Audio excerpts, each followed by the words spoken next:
Bonjour à toutes et à tous, bienvenue dans Smart Future, l'émission des entreprises qui innovent. Ici, on découvre celles et ceux qui inventent aujourd'hui notre quotidien pour demain. Voici le sommaire. Notre sujet de la semaine ouvre sur le monde de la cosmétique personnalisée, écologique, connectée. À quoi ressembleront nos produits de beauté dans 10 ans? Réponse juste après ces titres. Dans Smart Money, on se demandera s'il faut investir dans le marché de la food tech avec 3 innovations en cours en matière de contenu, d'approvisionnement et puis aussi de mode de consommation. Smart Connect, c'est notre chronique sur les mutations du e-commerce. Vous découvrirez Wing et ses solutions de logistique sur mesure. Et puis dans la seconde partie de l'émission, Smart City au cœur de la ville intelligente, on décortiquera ce qu'on appelle le mix de mobilité ou comment éviter de rouler seul dans sa voiture. Voilà pour les titres. Pour commencer, on se fait beau. Bienvenue dans le futur.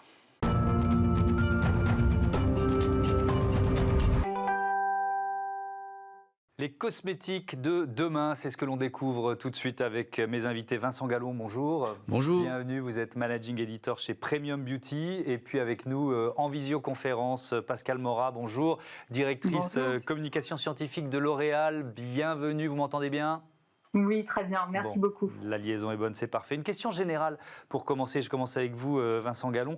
Les grandes tendances, les grands changements que vous imaginez à horizon 10 ans? Horizon 10 ans, c'est ambitieux, surtout qu'on a vu aujourd'hui que tout peut changer du jour au lendemain. Mais d'une manière générale, je crois que le consensus se fait pour dire que la crise liée à la pandémie n'a fait qu'accélérer les grandes tendances qui avaient vu le jour déjà avant l'épidémie.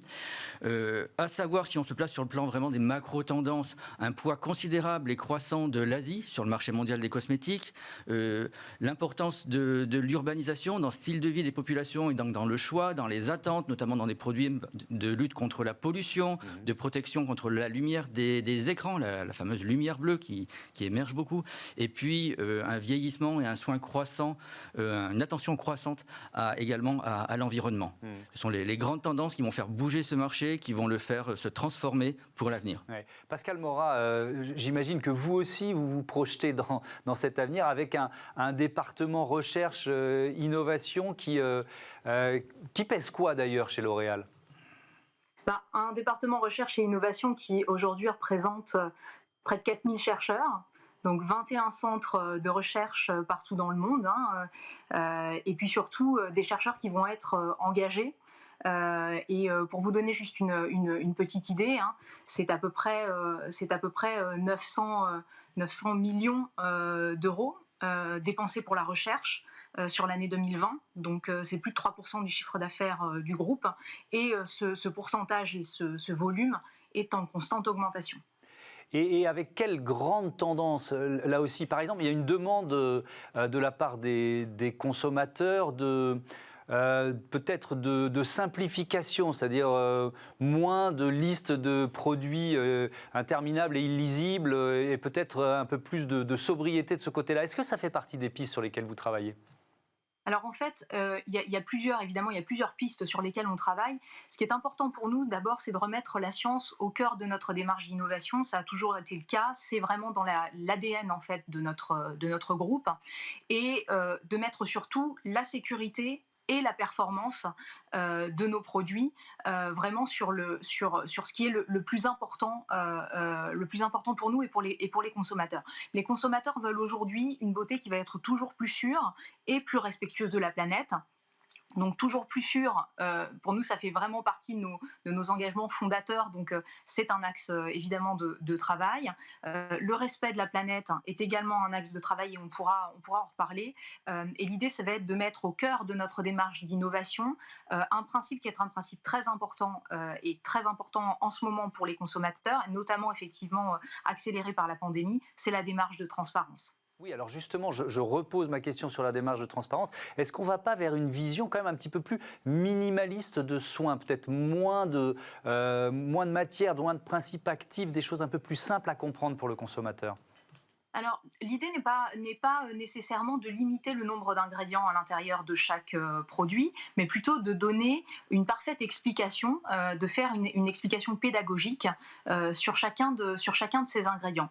Et c'est justement tout l'objectif de notre démarche qu'on a initiée en 2019 pour l'avènement, la sortie d'un site internet qui s'appelle Au cœur de nos produits, qui aujourd'hui permet à tous nos consommateurs d'aller trouver des informations sur à peu près 1 000 d'ingrédients, mais aussi sur la totalité de nos démarches fondatrices, comme par exemple notre engagement contre les tests sur animaux et sur les méthodes alternatives.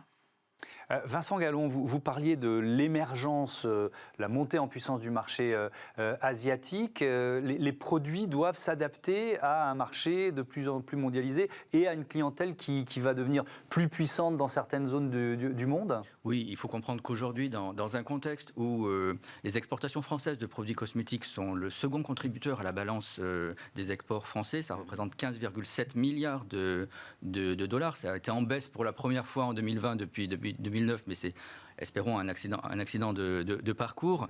La Chine est devenue le premier marché d'export pour la cosmétique française. C'est vraiment le pays qui prend un poids de plus en plus important. Ce n'est pas nouveau, ça n'a fait qu'accélérer une tendance qui existait déjà. Et il faut se dire que d'ici 2030, 5 des pays les plus peuplés de la planète seront donc 3 des 5 pays les plus peuplés de la planète seront des pays asiatiques.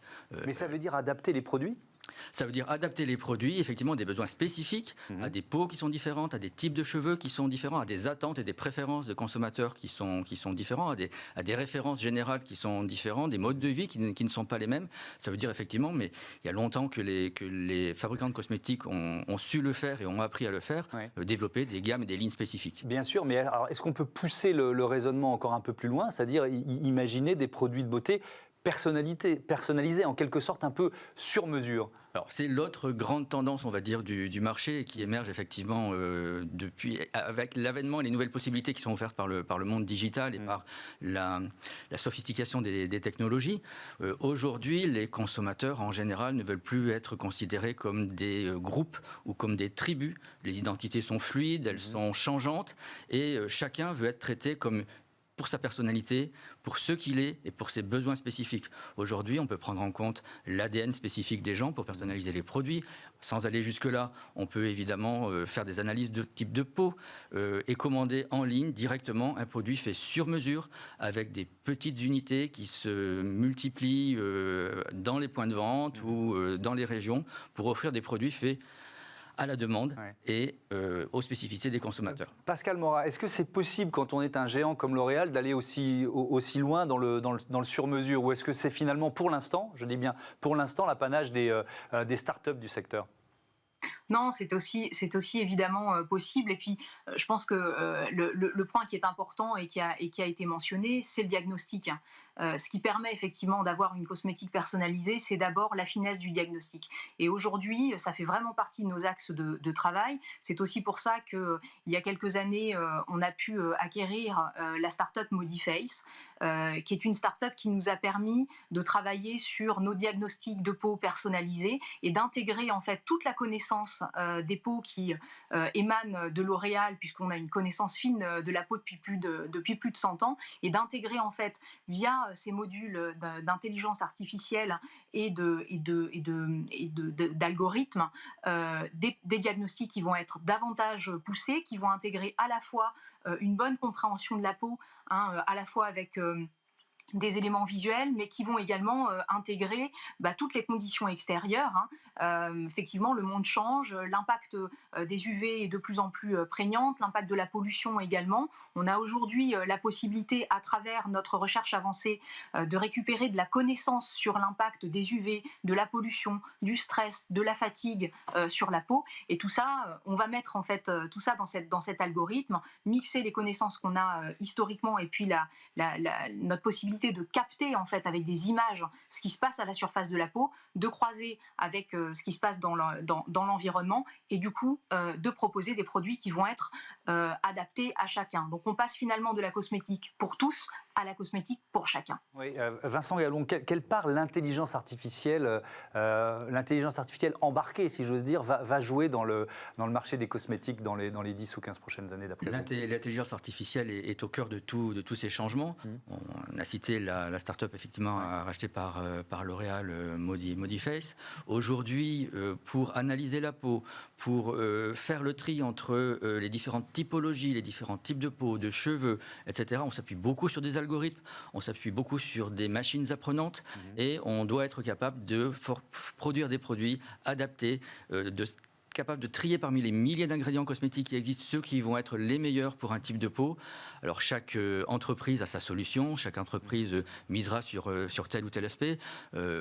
L'Oréal avait commencé effectivement avec le teint parfait de Lancôme, avec une analyse du teint de la peau pour proposer un fond de teint qui soit parfaitement adapté à la teinte, à la couleur spécifique de chaque personne.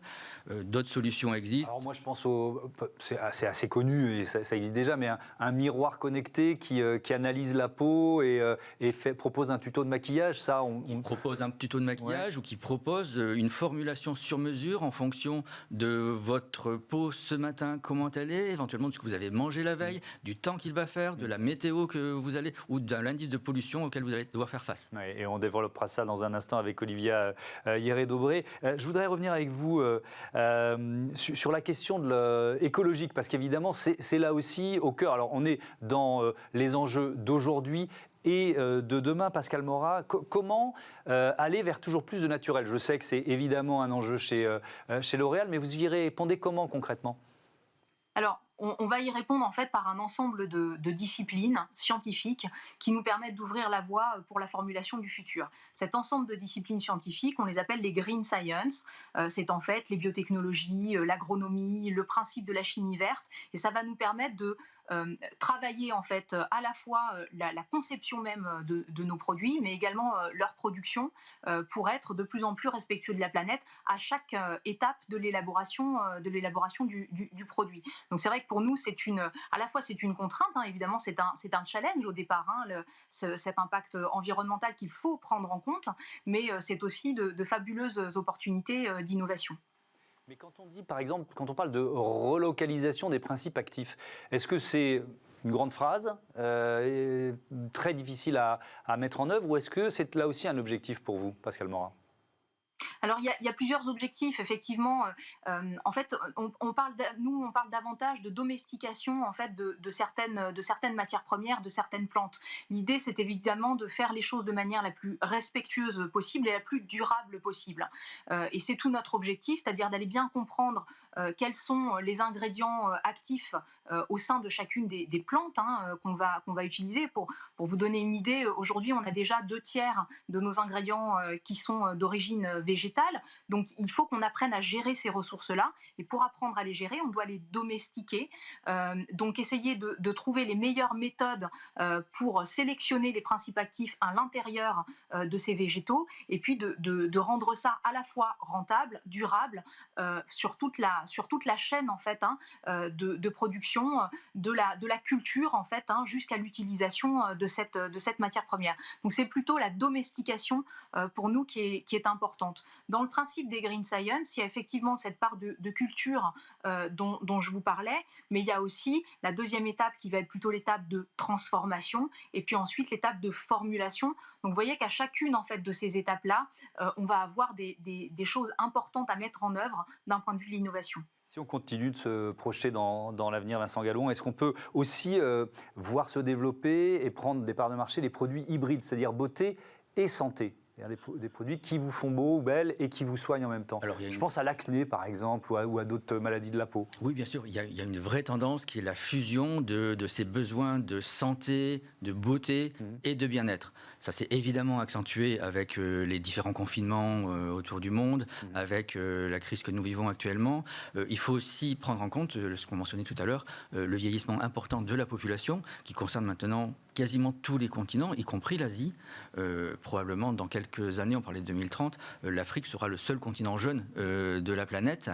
Et donc ça suppose là aussi des produits, une demande qui s'adapte, une offre qui s'adapte. Des produits adaptés pour répondre à ces nouveaux besoins, ces besoins qui devront concilier bien-être, santé, beauté. Aujourd'hui, les marques d'ailleurs ne parlent plus d'anti-âge, mais ont tendance à parler de bien vieillir, accompagner les gens pour être bien dans leur peau, les consommateurs pour accepter leur vieillesse et vieillir en meilleure santé possible. Ouais. Alors on a évoqué déjà tout à l'heure la partie tech, l'intelligence artificielle et les objets connectés qui peuvent nous aider et qui transforment les produits de beauté. C'est l'objet de la chronique d'Olivia Hierret-Dobré tout de suite.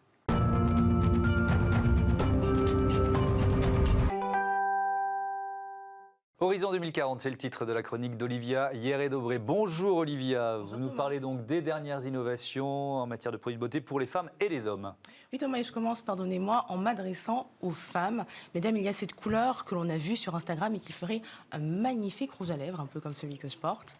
Voilà.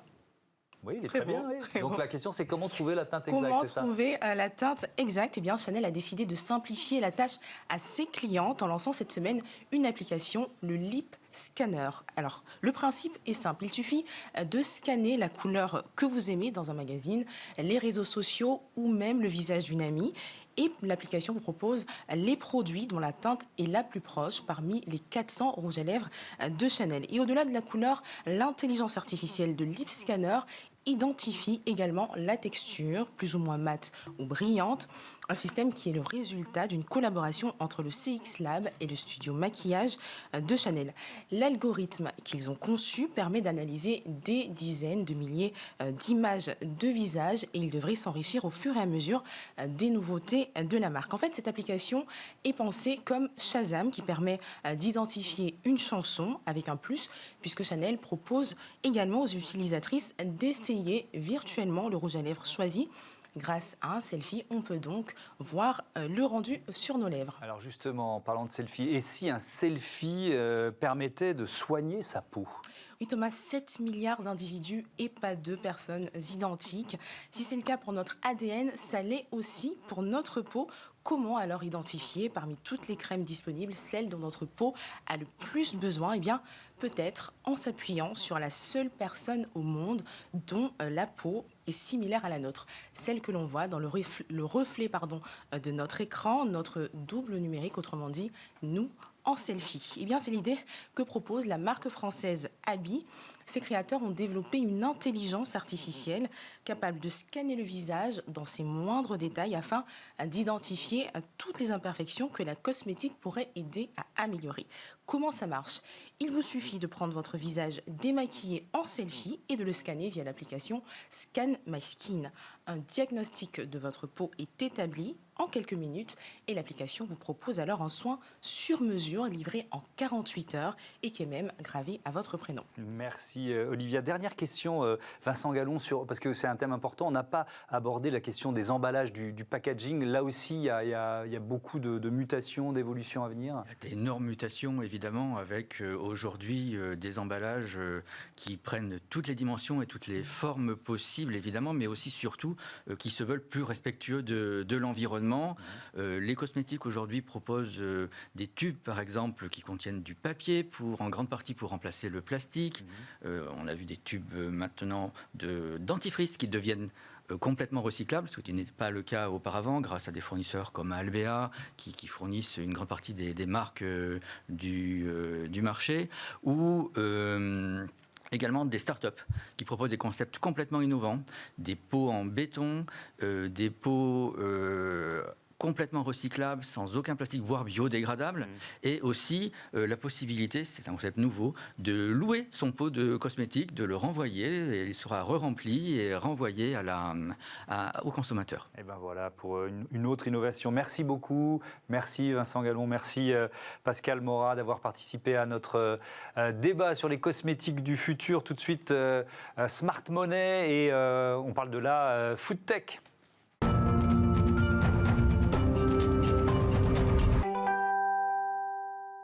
Smart Money, notre chronique consacrée au placement d'avenir, aux moyens de paiement du futur avec Antoine Fraisse-Soulier. Bonjour Antoine. Bonjour. Heureux de vous retrouver, toujours responsable de l'analyse de marché chez eToro. On parle alimentation aujourd'hui, on était sur les cosmétiques juste avant. Là aussi, c'est un secteur en pleine mutation. Effectivement, c'est vrai que le secteur de l'agroalimentaire est en train de se transformer en profondeur en raison de la technologie. C'est vrai que cette transformation est nécessaire car il y a 3 défis qui sont vraiment à relever sur les 30 prochaines années. Le premier, c'est nourrir la planète. On a vu que la croissance de la population mondiale est exponentielle depuis 2 siècles. En 1850, on était 1 milliard d'habitants. Aujourd'hui, on est 7 milliards d'habitants et en 2050, on sera 10 milliards d'habitants. Il y a également, le deuxième défi, c'est respecter l'environnement. Il y a une prise de conscience générale que le mode actuel de production alimentaire a un impact négatif pour l'environnement. Et puis le troisième défi, c'est répondre au changement de comportement des consommateurs. Aujourd'hui, c'est vrai que les consommateurs ont une attention très particulière sur ce qu'ils mangent. La provenance de la nourriture est très importante, notamment par exemple les produits bio, les produits sans gluten, sans additifs, etc. Et quelles innovations sont en cours pour répondre à ce triple défi ? Eh bien, pour répondre à ce triple défi, il y a 3 innovations en cours. La première, c'est l'innovation alimentaire. On le voit avec la production de viande d'origine végétale. C'est vrai que cette viande, entre guillemets, a une texture, une odeur et un goût qui répliquent la vraie viande. Et c'est un marché qui est considérable. En 2018, c'est un marché qui faisait 8 milliards de dollars. Et on estime qu'en 2030, ça sera multiplié par 10. Voilà. Ensuite, donc ça, c'est la première innovation. La deuxième innovation, c'est l'innovation dans la chaîne de production. C'est vrai que la technologie aujourd'hui, blockchain, permet une gestion de la chaîne de production optimisée. J'ai un exemple qui existe aujourd'hui, c'est la société chinoise JD.com, c'est l'équivalent d'Alibaba en Chine, a mis en place une plateforme qui permet de suivre toutes les étapes d'importation du bœuf pour les producteurs étrangers. Et donc on sait d'où vient la viande, à quel moment elle a été transformée, etc. Donc la blockchain pour la traçabilité, qui est un élément évidemment important. Et puis, troisième innovation dans ce qui concerne les modes de consommation. Effectivement, les modes de consommation ont été vraiment modifiés par notamment le confinement et le Covid-19, c'est-à-dire que la population consomme à domicile. Et les plateformes de livraison ont vraiment connu une croissance exponentielle depuis maintenant un ou deux ans. Où en est le marché de la food tech? Qui le domine? Le marché est dominé, encore une fois, par les anglo-saxons. C'est un marché qui est très diversifié. On a alors d'un côté l'innovation alimentaire, où les leaders sont Beyond Meat, une société américaine qui pèse à peu près 10 milliards de dollars. Il y a Impossible Foods également. Ensuite, dans la génétique animale, on va trouver une société comme Genus, qui est une société anglo-saxonne. Et puis tout ce qui est lié à la livraison à domicile, vous connaissez, c'est les Deliveroo, Uber Eats ou Grubhub aussi aux États-Unis qui dominent le marché. Et en France ? En France, on n'est pas vraiment des gros players, on va dire, sur ce marché. On a uniquement des startups qui proposent de la transformation alimentaire. Alors j'ai pris un exemple, par exemple Cocas Food, qui propose des tablettes en forme de chocolat, mais qui en réalité est composée de légumes bio. Voilà. Ok, d'accord, pourquoi pas. Est-ce que c'est le moment d'investir dans le secteur? Alors, ce marché est à son début. On estime que la transformation alimentaire va devenir un marché très important dans les 10 prochaines années. Le succès de Beyond Meat est vraiment précurseur. C'est-à-dire que Beyond Meat a été introduite en 2019 et le cours de bourse a été multiplié par 8 en l'espace de 3 mois. Donc, on a vu l'engouement qui s'est porté sur ce type de société. On a Deliveroo qui va être introduite en bourse en 2021, donc qui pourrait susciter aussi un engouement. Mais c'est vrai que les innovations en matière de technologie, la gestion de chaîne d'approvisionnement n'en sont qu'à leur début et on devrait assister vraiment à un investissement poussé dans les prochaines années. Ouais, un marché qui devrait atteindre 250 milliards de dollars d'ici à la fin de l'année prochaine. Merci Antoine Fraisse-Soulier. Je rappelle que vous êtes responsable de l'analyse de marché chez eToro. Voilà, on passe à notre chronique sur les innovations du e-commerce à la découverte d'une logistique sur mesure. Retrouvez Smart Connect au cœur de Smart Future en partenariat avec Cdiscount.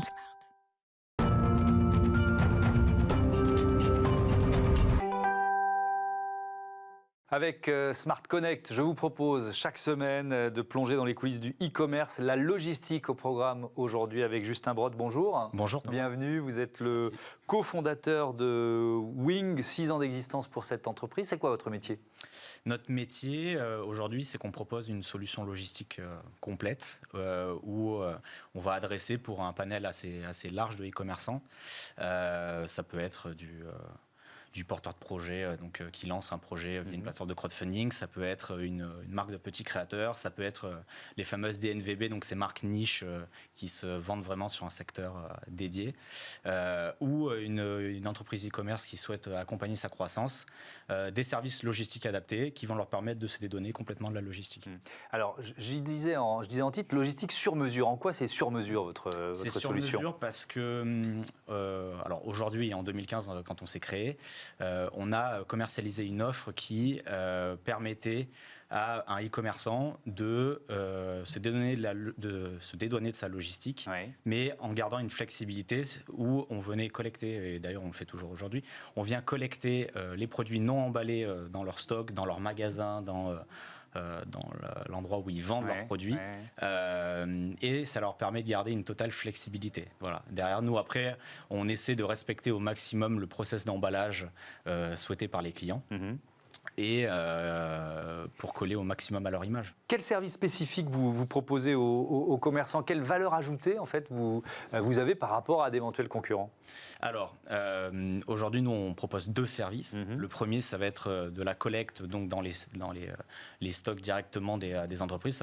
Donc, ils gardent leur flexibilité d'avoir leur stock chez eux. Donc, on va collecter, on amène ça dans un entrepôt logistique partenaire. On le voit à l'image. Vous venez chercher les produits, vous vous occupez de l'emballage, vous vous occupez de tout derrière. Exactement.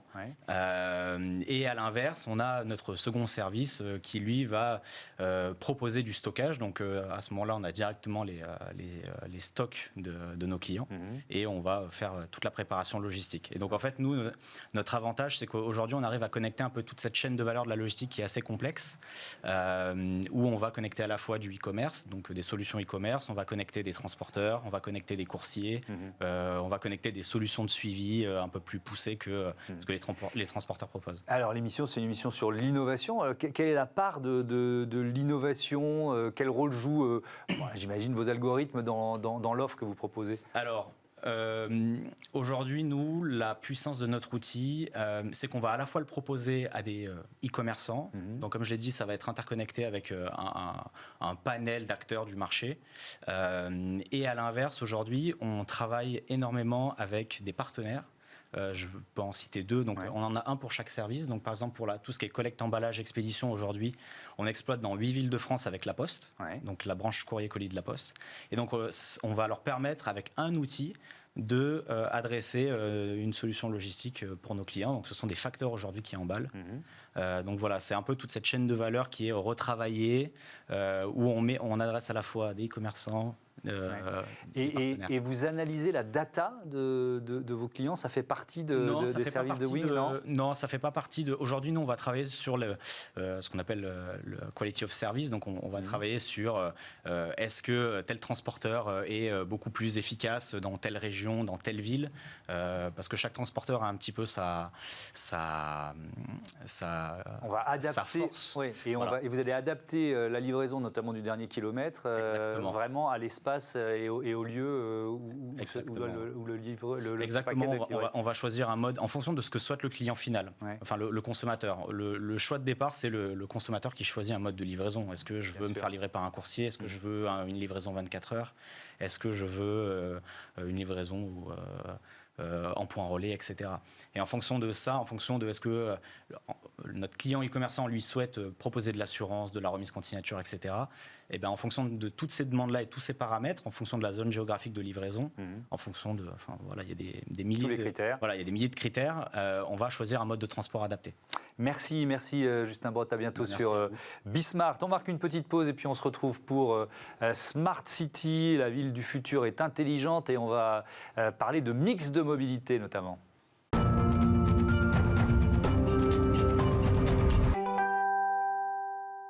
La seconde partie de ce Smart Futur, on continue de découvrir ces entreprises qui inventent aujourd'hui ce qui fera notre quotidien demain. Et justement, Vulog en fait partie. Cette société niçoise est à la pointe de l'autopartage. Sa technologie est présente derrière presque tous les succès du secteur. Son directeur général Grégory Ducongé sera mon invité tout à l'heure. Mais d'abord, on réinvente les mix de mobilité à l'ère post-Covid. Quelles transformations s'imposeront durablement? C'est le débat de Smart City.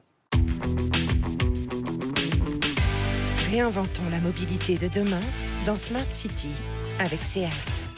Smart City, on explore la ville de demain avec cette question pour notre débat. Quel mix de mobilité? J'accueille Élise Remarque, bonjour. Bonjour. Directrice marketing de SEAT et Cupra France, bienvenue, heureux de vous accueillir. Ravi. Et puis avec nous en visioconférence, Thibaut Benkelil, bonjour, bienvenue.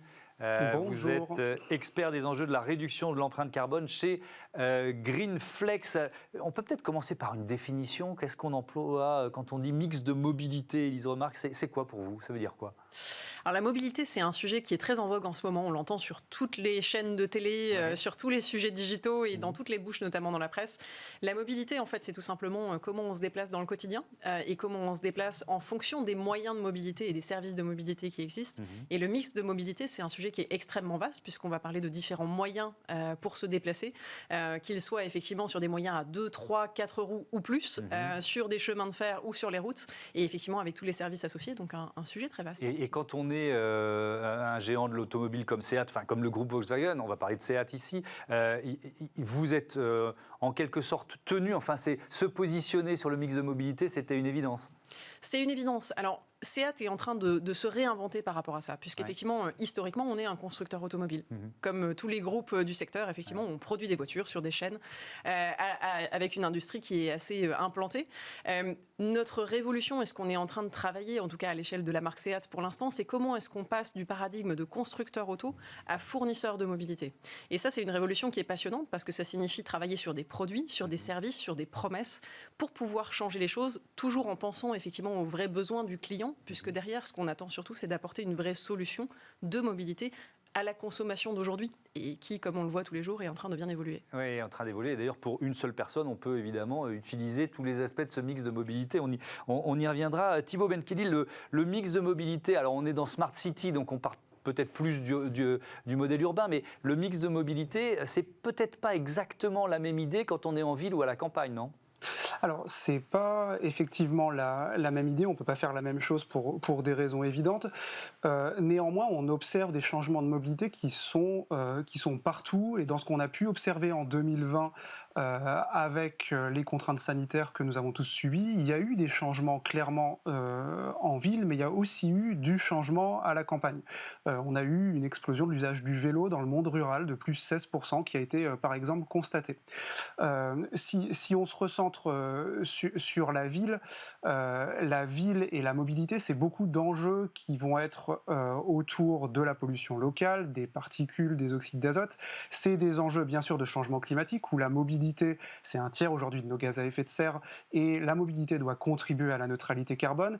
Et puis au-delà de ces enjeux environnementaux, c'est des enjeux de vivre ensemble, c'est des enjeux de bien-être au travail, puisqu'on a vu que la mobilité c'était finalement lié beaucoup au déplacement domicile-travail, on l'a vu.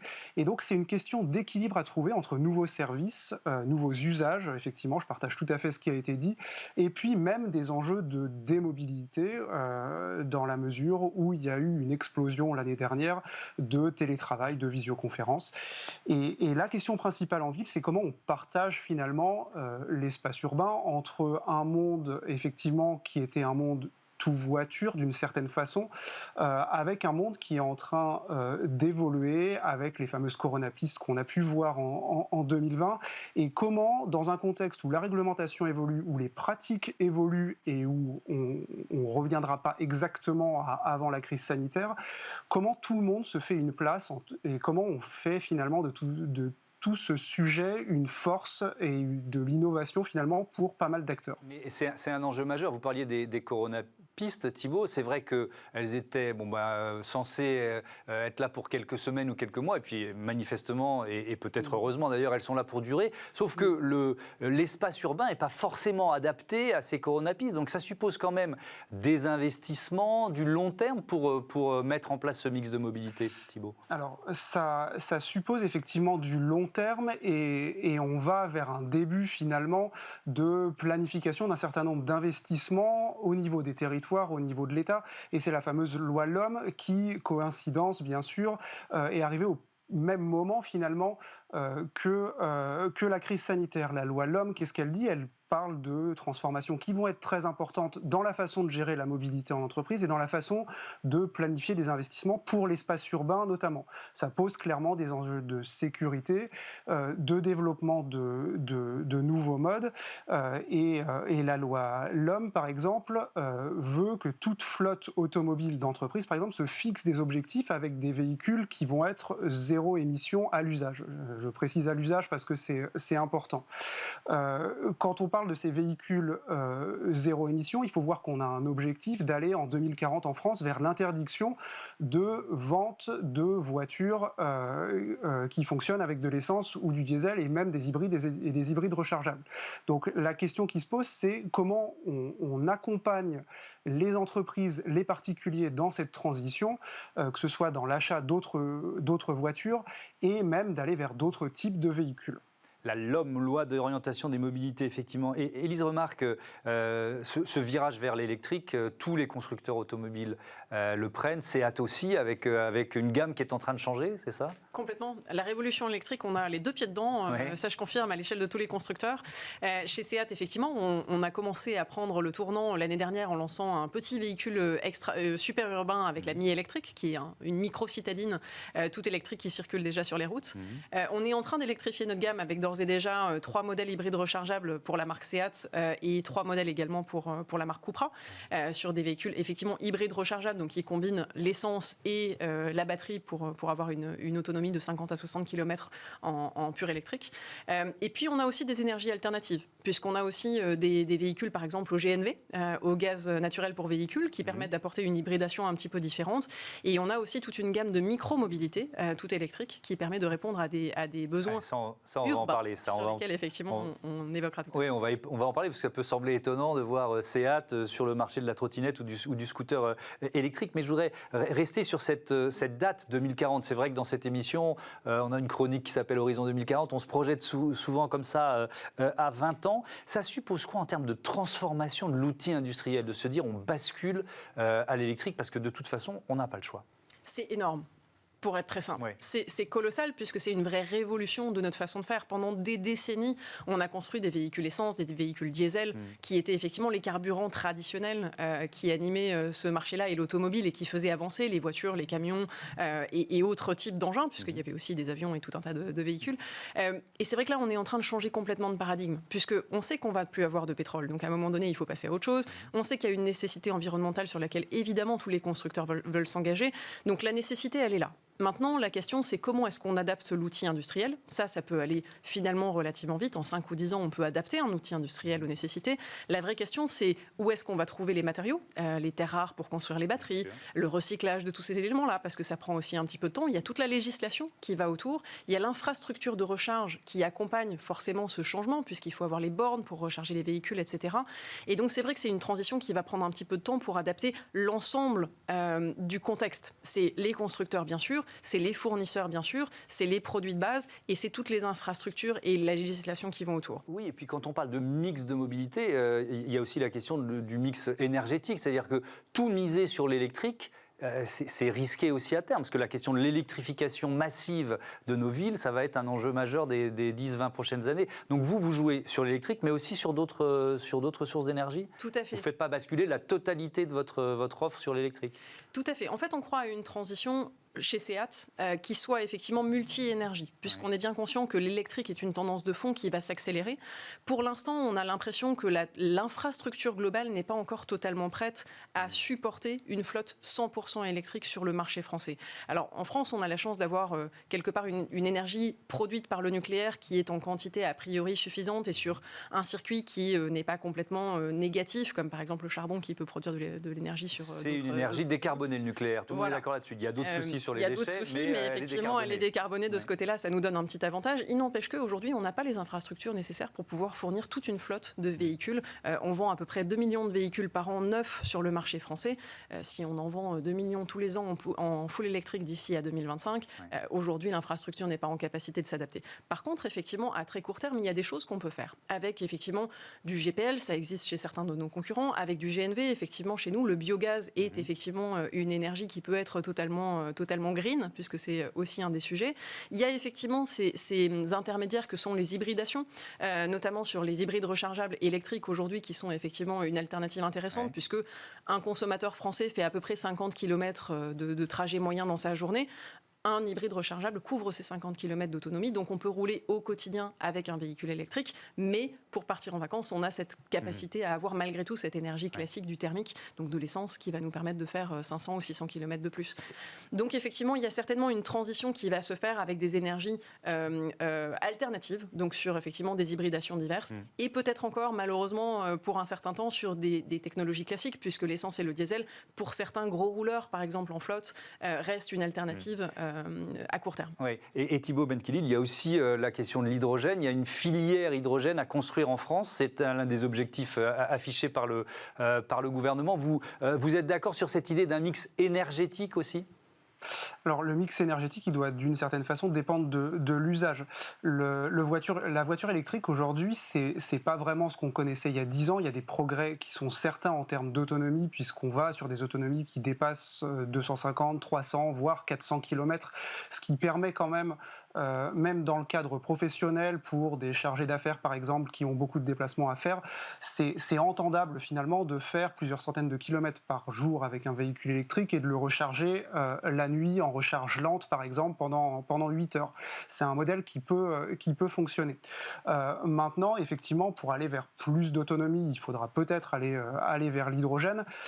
L'hydrogène offre encore aujourd'hui plus de complexité dans la mesure où certes, il y a des enjeux de recharge électrique, mais l'hydrogène, aujourd'hui, il y a des vrais enjeux de développement des infrastructures, puisque c'est quelque chose qui a effectivement, l'hydrogène, ça ne se trouve pas comme ça. Il faut venir le produire et le rendre disponible un petit peu partout. Il y a des enjeux de coût aussi pour l'hydrogène. Là où l'électrique commence aujourd'hui à être intéressant, notamment dans des usages de flotte de véhicules, voilà, quand on roule beaucoup l'électrique est intéressant. Pour l'hydrogène, l'équation économique est un petit peu plus compliquée. Il n'empêche que ça pourra résoudre des problèmes d'autonomie pour atteindre 500 km, voire plus. Donc c'est une solution à avoir en tête, puisque aussi à l'usage, l'hydrogène n'émet pas de polluants. L'enjeu reste pour l'hydrogène d'arriver à le produire à partir d'énergies qui sont relativement décarbonées.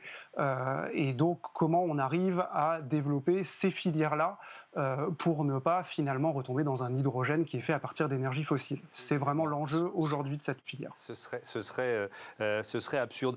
Seatmo, c'est le nom de cette nouvelle business unit qui a été créée chez Seat, pour vendre autre chose que des voitures, en quelque sorte, c'est ça? Exactement, parce que dans la promesse de passer de ce paradigme de constructeur de voitures à fournisseur de mobilité, Seat s'est dit qu'il ne fallait pas seulement faire la belle promesse, comme on peut l'entendre effectivement de marketeur, et j'en suis une, mais de se dire qu'il fallait du concret pour assumer effectivement que cette promesse n'était pas qu'une promesse, mais que c'était un fait et une réalité utilisable par les consommateurs. Et là, on parle de smart city, donc de villes intelligentes. Évidemment, il fallait s'adapter aux besoins d'aujourd'hui, qu'effectivement la crise sanitaire a renforcé, sur la nécessité d'avoir aussi des moyens adaptés à des petits trajets ou à des trajets dans des zones à fort engorgement de trafic, comme Paris l'est aujourd'hui par exemple. C'est vrai que quand on se déplace avec une trottinette ou avec un scooter électrique ou avec un vélo, on peut effectivement éviter les bouchons, on peut aussi s'adapter à des petits trajets qui n'ont pas forcément nécessité de prendre une voiture, de trouver un parking, etc.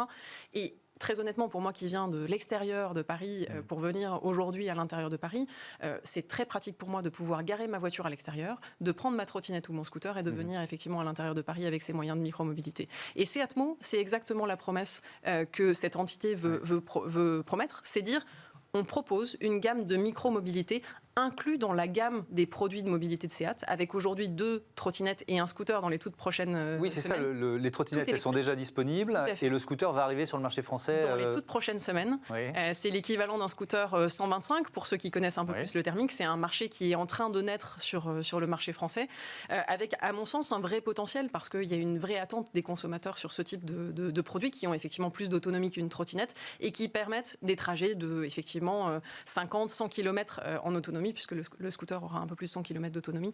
Ça permet d'être un petit peu plus serein pour faire des trajets un peu plus longs qu'une trottinette. En quoi l'intelligence artificielle embarquée va modifier, améliorer notre mobilité future pour vous ? Alors, pour moi, l'intelligence artificielle qui est embarquée, elle permet déjà de prolonger l'expérience qu'on peut avoir de notre vie qui est très connectée à l'intérieur de notre véhicule. Donc, ça va commencer par tout simplement savoir avoir le prolongement de son smartphone sur l'écran de son véhicule, qu'il soit effectivement à 2 ou à 4 roues. Et ça, c'est effectivement un élément important. Mais ça va nous permettre aussi d'avoir beaucoup plus de confort dans l'usage. Aujourd'hui, ça apporte beaucoup de confort dans la sécurité des voitures. Parce que typiquement, aujourd'hui, l'intelligence artificielle permet de prédire un accident et donc de stopper la voiture avant. Elle permet aussi d'assurer un confort, par exemple dans les bouchons, ma voiture conduit toute seule. Et effectivement, sur par exemple la connectivité pour un scooter, ça nous permettra de verrouiller ou déverrouiller à distance et puis d'assurer effectivement l'autonomie du véhicule, etc. Toute cette intelligence artificielle, elle doit être évidemment au service du confort d'usage, de la sécurité et effectivement d'une meilleure connectivité et d'une interactivité avec tout ce qui va nous entourer. Ouais. Thibaut Benkilil, quand on voit un constructeur automobile comme Seat proposer des scooters, des trottinettes, ce mix-là de mobilité, moi, je m'imagine, un jour de pollution, je vais pouvoir choisir entre les différents moyens de transport qui sont à ma disposition. C'est ça l'objectif ?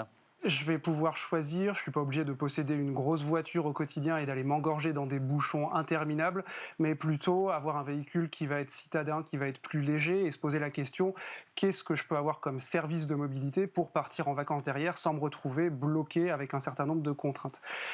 C'est ça qui est important aujourd'hui et c'est pour ça qu'on parle de services de mobilité.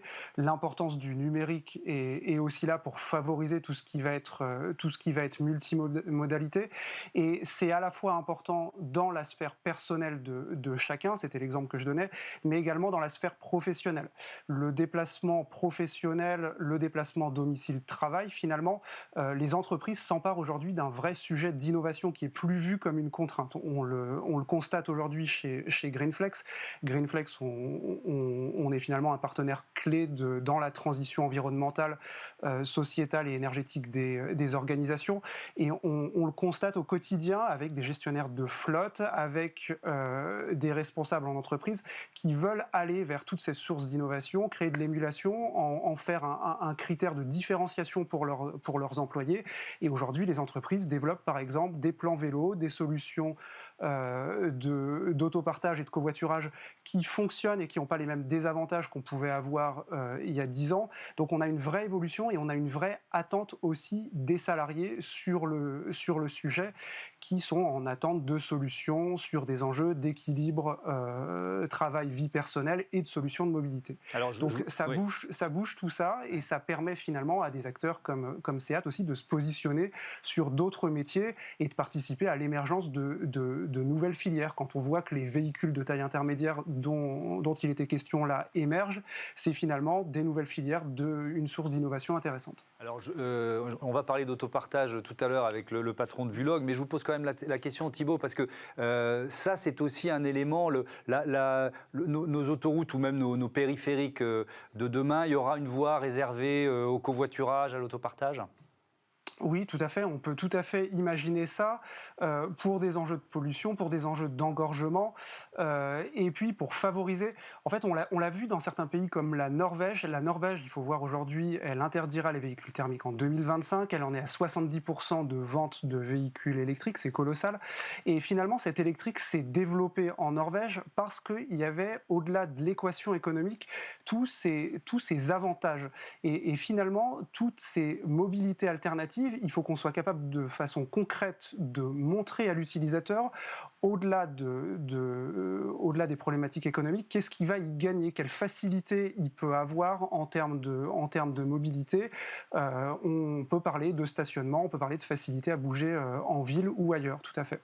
Justement, on va conclure là-dessus, Élise Remarque. Pour parler notamment aux urbains, il y a de nouveaux espaces que vous êtes en train d'imaginer. Il y en a un que vous avez lancé à Orléans, c'est ça ? Tout à fait. On a lancé à Orléans en tant qu'incubateur, effectivement, d'un savoir-faire un peu différent sur une ville de taille moyenne, ce qu'on appelle un city store. Donc, la concession d'Orléans nous a accompagnés sur l'idée de créer une sorte de boutique à l'intérieur de la ville, qui soit vraiment inclus dans le centre de la ville, pour montrer le savoir-faire de la marque Seat, non seulement en termes de véhicules, d'accessoires, de services, mais aussi de produits de micromobilité totalement adaptés à la ville. Et c'est vrai que ce City Store, aujourd'hui, est un beau porte-drapeau de ce savoir-faire, puisque Orléans met beaucoup de trottinettes à disposition des Orléanais, ce qui fonctionne très bien. En tout cas, c'est très bien reçu par la population locale. Et on espère bien pouvoir dupliquer ce type d'expérience dans d'autres villes qui seraient volontaires pour tester ce type de produit. Merci beaucoup. Merci à tous les deux d'avoir participé à ce débat. Et donc, on continue, on le prolonge d'une certaine façon avec Smart Move en découvrant Vulog, cette pépite française qui est basée à Nice et qui équipe le monde entier.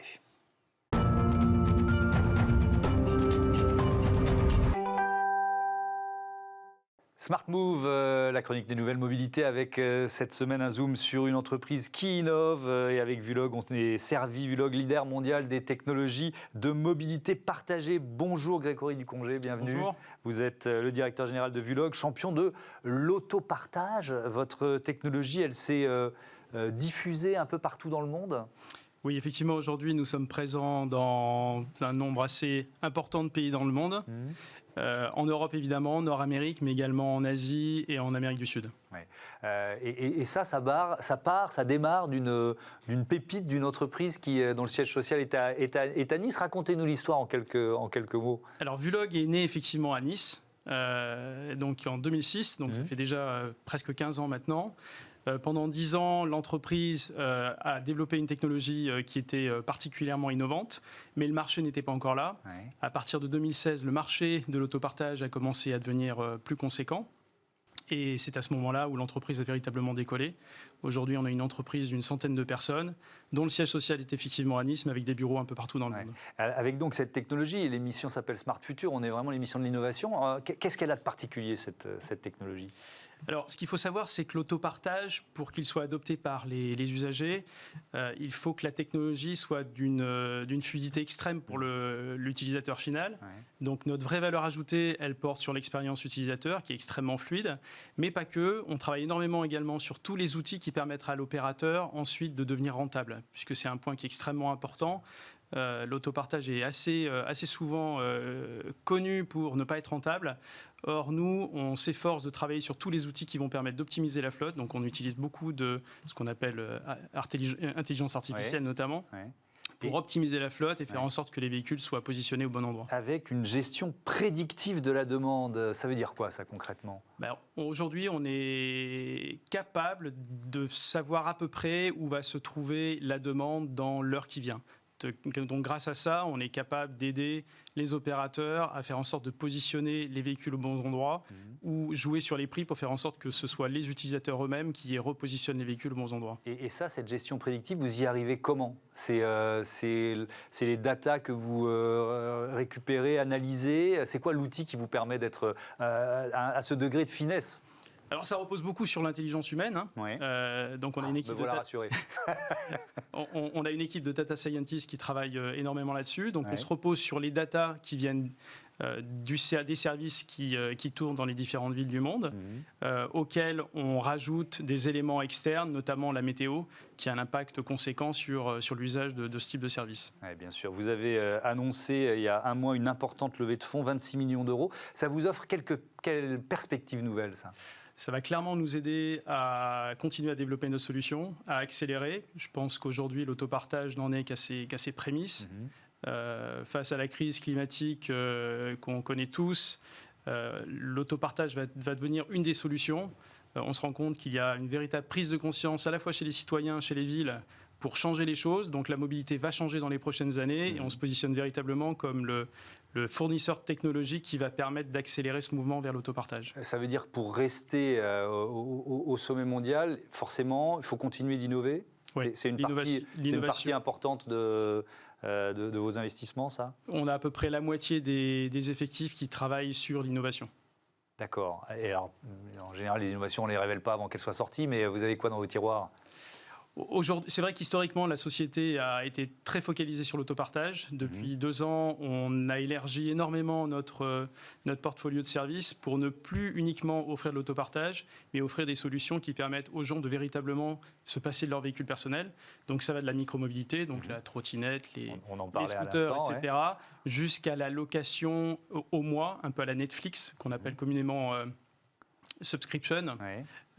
Donc l'idée, c'est véritablement offrir une palette complète de solutions à nos clients opérateurs pour faire en sorte que les gens n'aient plus besoin de posséder un véhicule personnel. Et votre plateforme, elle est labellisée Solar Impulse Foundation. Le premier invité de cette émission, c'était Bertrand Piccard. Donc il faut quand même que, ça semble évident, mais que vous nous rappeliez l'impact de votre activité sur l'environnement. Alors l'impact de notre activité, il est colossal, puisqu'aujourd'hui, chaque véhicule qui est autopartagé permet de remplacer 10 à 12 véhicules. Donc ça, c'est un impact direct. Il y a également un impact indirect, puisque les gens qui basculent vers l'autopartage, donc qui se passent de leur véhicule personnel, ont plutôt tendance à beaucoup plus utiliser les transports en commun, ou la mobilité douce, les vélos et autres solutions. Donc on a un double impact sur la réduction des émissions de CO2 et on en est très très fiers. Et avec un enjeu qui est de plus en plus partagé, c'est-à-dire qu'il y a de nouveaux opérateurs de mobilité qui sont devenus vos clients, c'est ça ? Ah oui, on n'arrête pas d'avoir, heureusement d'ailleurs, de nouveaux clients. On a des nouveaux projets qui se lancent un peu partout dans le monde. Dans les 3 prochains mois, on a 7 nouveaux projets qui vont se lancer. Un à New York, plusieurs en Europe, un au Chili. Donc c'est une chance pour nous aujourd'hui d'avoir ce dynamisme sur le marché de la mobilité partagée. Et on espère que ça va... Non, on n'espère pas. On est persuadé que ça va continuer. Ça va continuer. Merci beaucoup. Merci Grégory Ducongé. Bon vent à Vulog. Voilà, Smart Future, c'est déjà fini. On se retrouve le week-end prochain sur Bismart. Je vous donne également rendez-vous ce lundi pour Smart Impact, l'émission de la transition écologique et de la responsabilité sociétale des entreprises. En attendant, vous pouvez revenir en février 2021. Salut.